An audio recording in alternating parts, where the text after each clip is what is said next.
जय श्री कृष्णा। राधे राधे। आइए जानते हैं कृष्ण भगवान का लड्डू गोपाल नाम कैसे पड़ा।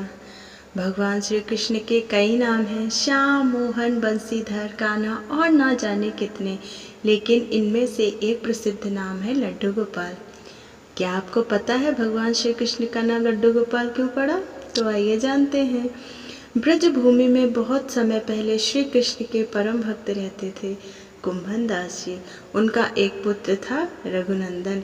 कुंभन दास जी के पास बांसुरी बजाते हुए श्री कृष्ण का एक सुंदर विग्रह था। वे हर समय प्रभु भक्ति में लीन रहते और पूरे नियम से श्री कृष्ण की सेवा करते थे। वे उन्हें छोड़कर कहीं नहीं जाते थे, जिससे उनकी सेवा में कोई विघ्न न हो। एक दिन वृंदावन से उनके लिए भागवत कथा करने का न्योता आया। पहले तो उन्होंने मना किया, परंतु लोगों के जोर देने पर वे जाने के लिए तैयार हो गए कि भगवान की सेवा की तैयारी करके वे कथा करके रोज वापस लौट आया करेंगे। वह भगवान का सेवा नियम भी नहीं छूटेगा।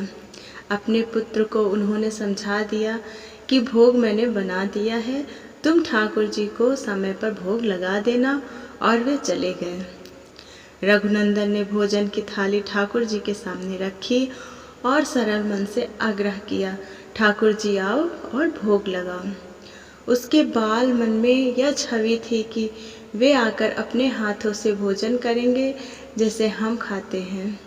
उसने बार बार आग्रह किया, लेकिन भोजन तो वैसे ही रखा था। अब उदास हो गया और रोते हुए पुकारा कि ठाकुर जी आओ और भोग लगाओ, ठाकुर जी आओ और भोग लगाओ।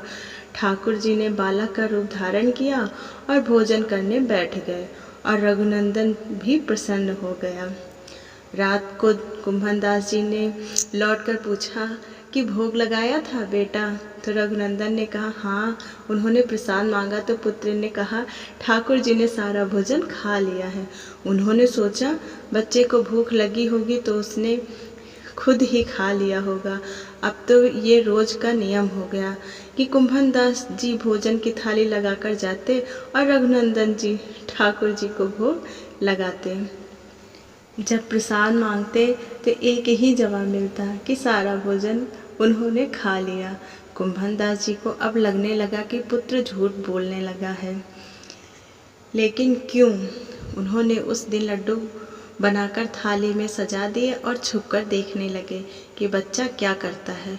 रघुनंदन ने रोज की तरह ही ठाकुर जी को पुकारा तो ठाकुर जी बालक के रूप में प्रकट होकर लड्डू खाने लगे। यह देखकर कुंभन दास जी दौड़ते हुए आए और प्रभु के चरणों में गिरकर विनती करने लगे। उस समय ठाकुर जी के एक हाथ में लड्डू और दूसरे हाथ का लड्डू मुंह में जाने को ही था, वे जड़ हो गए। उसके बाद से उनकी इसी रूप में पूजा की जाती है और वे लड्डू गोपाल कहलाए जाने लगे। राधे राधे। जय हो लड्डू गोपाल जी की।